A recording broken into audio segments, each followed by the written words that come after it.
सिद्धक्रिया बाबाजी नमः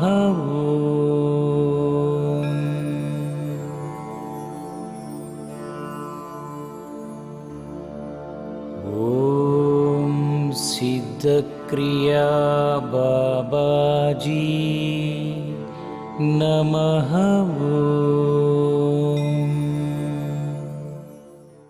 హిమాలయాలలో నిష్క్రియ జపం లేదు. జపం ఒక దశ అది.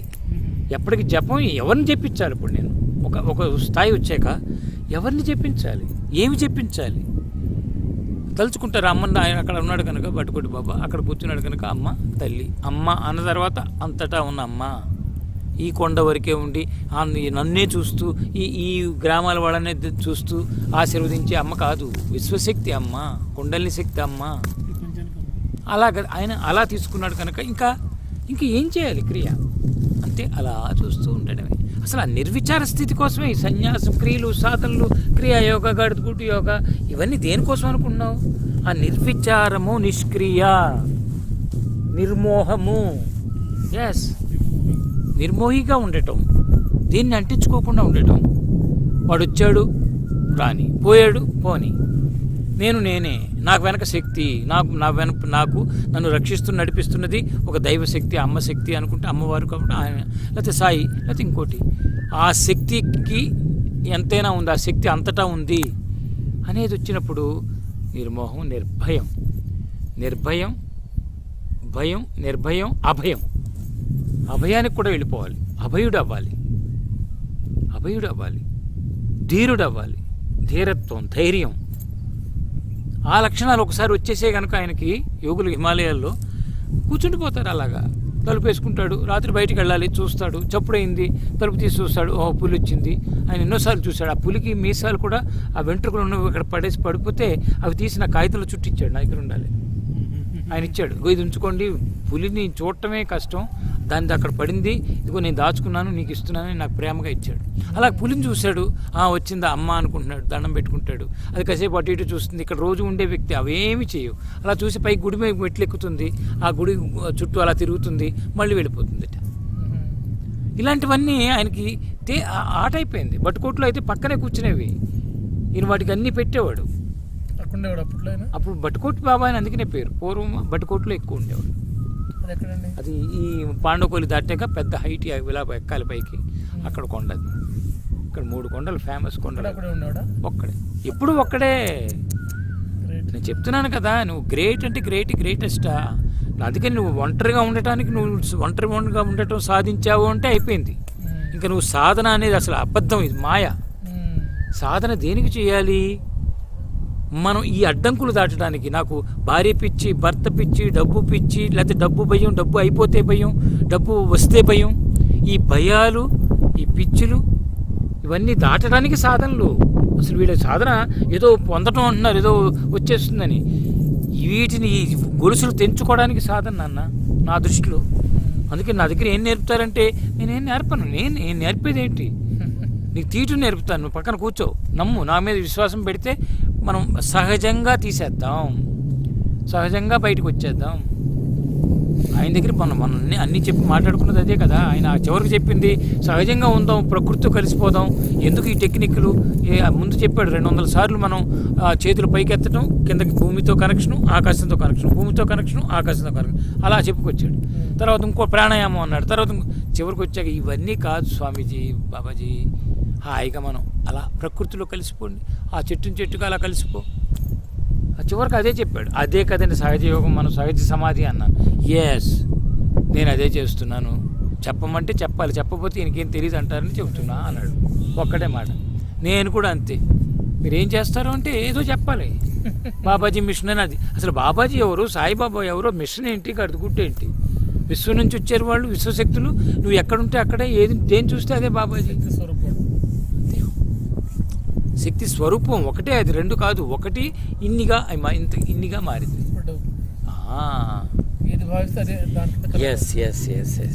కాబట్టి ఆయన ఏం చేస్తాడు అంటే ఏం చేయడు. ఏం చేయకుండా ఉండటమే హిమాలయ యోగుల స్థితి.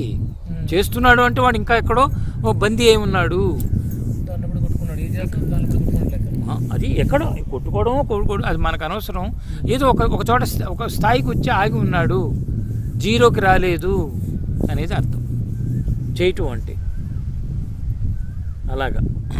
ఇలాగ మనం వెళ్ళాలి. ఇప్పుడు అది ప్రకృతిలో ఉండి సహజంగా ఉండి ఒక ఫిక్సేషన్ టైం టేబుల్ లేకుండా ఉండేవాడు, కాలానికి బద్ధుడు కాకుండా కాలాతీతమై దేహాతీతమై మనోతీతమై అతీతమై ఉండేవాడు. అన్నీ కలిగి ఉంటాడు, అతీతంగా ఉంటాడు, అన్నింటి మధ్యన ఉంటాడు, దేనికి ముడిపడ్డు.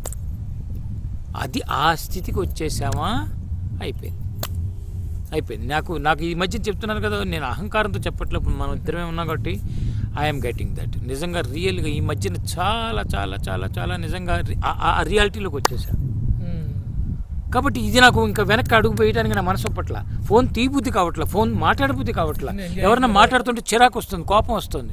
ఏదో మాట్లాడేసి వెంటనే పెట్టేస్తున్నా, సరే అమ్మా రేపు చేస్తానే అంటున్నా, అబద్ధం చెప్తున్నా, నిద్ర వచ్చేస్తుంది అని ఇంకోటి. ఎందుకంటే మాటల్లో నాకేమీ ఇది కనిపించట్లా. అవసరం ఉంది, చెప్పేసుకున్నాం, అయిపోయింది. ఇంకా మళ్ళీ పొడిగించామా సుత్తి కబుర్లు వస్తాయి. మీరు మధ్యాహ్నం ఏం తింటారు, ఈవేళ ఏం చేశారు, మీరు అక్కడ చలి ఎంత ఉంది, ఎన్ని డిగ్రీలు ఉంది, ఇదంతా ఎందుకు ఇన్ఫర్మేషన్ వాళ్ళకి ఇంకేంటి అని అన్నారు ఫోన్లో అయిపోయాయి. నో మ్యాటర్ అంటే మాట్లాడుతుంటే అనవసరం ఇంకేంద్ర.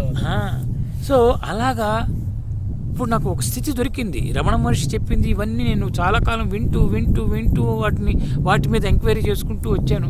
సాయినాథుడు అసలు చెప్పింది ఏమిటి, నిశ్చలం నిర్మలం నిర్విచారంగా కూర్చోమని సాయినాథుడు చెబితే ఆయన కర్మకాండల్లో దింపేశారు, ఆయన్ను దేవుణ్ణి చేసేసారు, ఆయన అవతారం చేసేసారు. దత్త అవతారం అంటాడు, గణపతి అవతారం, ఆయన్ని మనకున్న దేవతలందరినీ ఆయనకు ఆపాదించేశారు. ఆయనగా చూడు, ఆయన ఏం చెప్పాడు, స్నానం కూడా అక్కర్లేదు, ఏమీ క్రియ అక్కర్లేదు, అలాగ అల్లా మాలిక్ అన్నాడు. అల్లా అంటే నిర్గుణ శక్తే మనల్ని కాపాడుతుంది. అందరినీ ఏదైతే అంతటా వ్యాపించి ఉందో ఆ నిర్గుణ శక్తి మనల్ని కాపాడుతుంది అని చక్కగా ఆయన విడమర్చి అల్లా మాలిక్ అల్లా అచ్చా కరేగా, అల్లా భలా కరేగా. అల్లా అంటే వీడు ముస్లిం దేవుడు అనుకుంటున్నారు, నిర్గుణ శక్తిని ఆయన అలా పిలుచుకున్నాడు. కాబట్టి ఆయన అలా జీవించినప్పుడు మనల్ని పూజలు చేయండి, నాకు పాద పూజలు చేయండి అంటాడా? అనలేదు. అసలు ఆ గురు పౌర్ణిమ వస్తే కూడా ఇవాళ నేను పూజ చేయాలనుకున్నాను బాబా అంటే స్తంభం చూపించి ఈ స్తంభాన్ని పూజ చేసుకో అన్నాడు. ఈ స్తంభం ద్వారకామాయికి ఆధారం కనుక, విశ్వానికి ఆధారం కనుక, ఈ ద్వారకామాయి అనే దాన్ని నిలబెడుతుంది కనుక దానికి పూజ చేయి. అలాగ నువ్వు నీకు ఆధారమైన వాళ్ళని పూజించుకో అని చెప్పాడు. నువ్వు గురువుని తీసుకుంటావా, ఆ గురువుని పూజించుకో. ఆయనది చాలా సహజంగా సింపుల్గా తత్వాన్ని చెప్పేశాడు నాన్న సాయిబాబా. అయితే భలే చెప్పాడు, నాకు అది బాగా వంట పట్టింది. వీళ్ళందరూ ఏంటి ఆయన వెళ్ళిపోయాడు, ఆయన వేళ్ళలో కూర్చున్నాడు, బాబాను వదిలిపెట్టేశాడు, సాయిబాబాను వదిలిపెట్టాడు అంటారు. ఓరి మూర్ఖుల్లారా, సాయిబాబా అంతటా ఉన్నాడు రా నాయన, నన్ను అప్పుడు నడిపాడు, ఇప్పుడు నడుపుతున్నాడు, ఎక్కడైనా నడుపుతాడు. అంటే హైదరాబాదులో ఉండి గుళ్ళకెళ్తూ గుళ్ళల్లో భజనలు పాడుతూ ఆయన పుస్తకాలు రాస్తూ ఆయన నామాన్ని పట్టుకుని వేలాడితే ఆయన పట్టుకున్నట్టు. ఆయన తత్వాన్ని పట్టుకుందాం. సకల దేవతా స్వరూపం, సకల గురు స్వరూపం, సకల సాధు స్వరూపం అనేది అక్కడ ఉన్నప్పుడు నువ్వు ఎక్కడుంటే అక్కడ ఉంటాడనేది వీళ్ళకి లేకుండా అయిపోయింది. అమ్మో, ఆయన పుస్తకం రాసేస్తున్నా, ఆయన సత్యత్రి చదివేస్తున్నా, ఆయన నామం నేను కోటి రాశాను. ఏమిటి ఆ క్రియల్లో ఉన్నావు? క్రియాతీతము నిష్క్రియలోకి వచ్చినప్పుడే సద్గురు దొరుకుతాడు నాన్న. నిష్క్రియలోకి వచ్చినప్పుడే సద్గురు, నిర్విచారంలోకి వచ్చినప్పుడే మైండ్ ప్లే చేస్తుంది అంటే క్రియలు ఉంటాయి. ఎప్పుడైతే మైండ్ ప్లే చేయటం లేదో, నో మైండ్ అయిందో, అప్పుడు క్రియలు అయిపోతాయి, జీరో అయిపోతాయి. అప్పుడు ఏంటంటే చక్కగా చైతన్య శక్తి, శూన్యం, నేను అంతటా ఉన్నాను, అంతా నాలో ఉంది, అది వచ్చేస్తుంది. ఎస్, అది వచ్చేస్తుంది.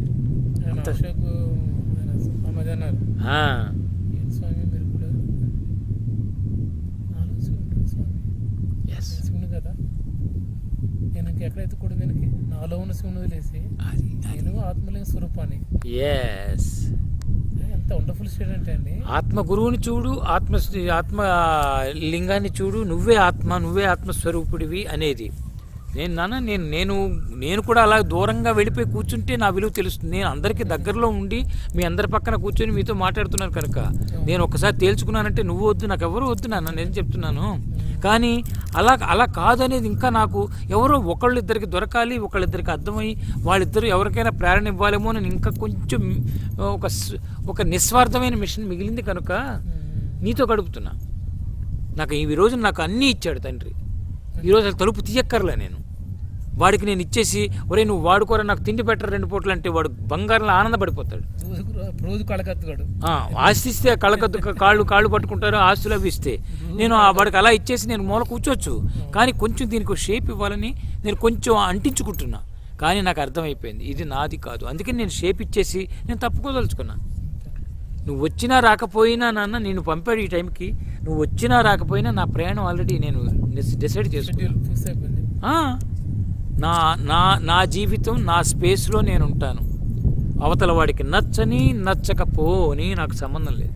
నేను అన్నీ చూసి వచ్చాను. అది కింద నుంచి మంచి చెడు అన్ని రంగాలు చూసి వచ్చాను నేను. నాకు ఈరోజు నాకు తెలియదంటూ లేదు, నేను చూడందంటూ లేదు. అది నాకు విచిత్రం. చాలామంది సాధువులు ఏదో ఎవడో చెప్పాడు అలా అని ఇలా అని సన్యాసం బ్రహ్మచర్యం తీసుకుని ఆ స్వామి వెనకాల ఉండిపోతారు. వాళ్ళ జీవితం చూడాల, లోకం చూడాలా, సంసారాలు చూడాలా, వ్యక్తులను చూడాలా, స్నేహితులను చూడాలా. నేను మొత్తం చూసా. కాబట్టి వాళ్ళు మధ్యలో చంచలత్వాలు వస్తాయి. డబ్బు అంటే పిచ్చి ఉంటుంది చెప్పడు, కానీ ఆడవాళ్ళని చూడగానే లోపల రేగుతుంది, బయటికి చెప్పడు. నేను అన్నీ చూసి వచ్చాను, అందరిలో గడిపొచ్చాను, అన్నిటినీ గ్రహించాను. నేను గ్రహించి బయటకు వచ్చాను. సో నాకు అది సాయి చేసింది. టోటాలిటీలో ఉంచాడు ఆయన. టోటాలిటీలో నన్ను నడిపించి తీసుకొచ్చాడు. కాబట్టి ఈ రోజున నాకు మంచి ఎరుక, సరైన ఎరుక వస్తుంది. నాకేమి కాంప్రమైజింగ్ అడ్జస్ట్మెంట్ లేకపోతే ఏదో నిరాశలో తీసుకునే డెసిషన్స్ కాదు నాది. ఐఎమ్ వెరీ పులి కింగ్ లాగా, సాయి బిడ్డని, సాయి పాతరేణువుని, సాయి దగ్గర ట్రైనింగ్ అయ్యాను. సాయిని ఎన్నో నేర్పాడు, గుప్తంగా చాలా నేర్పాడు నాకు ఆయన. మౌనంలో, నిశ్శబ్దంలో ఇలా ఒక్కడిని నడుచుకుంటూ వెళ్ళిపోతానని 3 కిలోమీటర్లు వెళ్తా. అక్కడికి వెళ్ళిన ఒక్కోసారి ఆయన మాట వినిపించిన ఎన్నో సందర్భాలు ఉన్నాయి. నాకు 5-6 సందర్భాలు మాట విన్నా. ఎస్, నాకు ఇవన్నీ ఆధారాలు. నాకు సాయి నాతో మాట్లాడాడు. మావతార్ బాబాజీని 3 సార్లు నేను ఫిజికల్గా దర్శనం చేసి మాట్లాడుకున్నా. ఇవన్నీ నాకు ఆధారాలు. నేను చెప్పుకుని ఎవరికో నిరూపించుకోకల్లా. నాకు ఆయనకి తెలుసు. ఇప్పుడు నేను మాట్లాడుతున్నాను, ఆయన వింటున్నాడు. అంతే ఇక్కడ. కాబట్టి నేను ఎవరిని మోసం చేయట్లా, ఎవరిని బాధ పెట్టట్లా. ఇంకొకటి నాకు నియమాలు పెట్టి, ఇంకోటి నాకు రూల్స్ పెట్టక్కర్లా. ఎందుకు ఇంకోటి రూల్స్? నాకు నీ రూల్స్ నువ్వు చూసుకో, నా రూల్స్, నా గురువు ఇచ్చిన రూల్స్ నేను చూసుకుంటున్నా. నీకు గురువు ఉంటే ఆ గురువుని చూసుకో. నువ్వు నా జీవితంలో రాకూడదు, నేను నీ జీవితంలోకి వెళ్ళకూడదు. వీళ్ళందరూ ఏదో పెద్ద మేము భక్తులం అయిపోయాం, మేము అందరినీ ఉద్ధరించేస్తాం అన్నట్టు సిద్ధాంతాలు తయారు చేసేస్తారు. వీడు పూర్తిగా అవ్వలేదు సరికదా, ఇంకొకరిని బంధిస్తాడు వీడు బందీ అయి ఉండి. ఇప్పుడున్న గురువులు అందరూ కూడా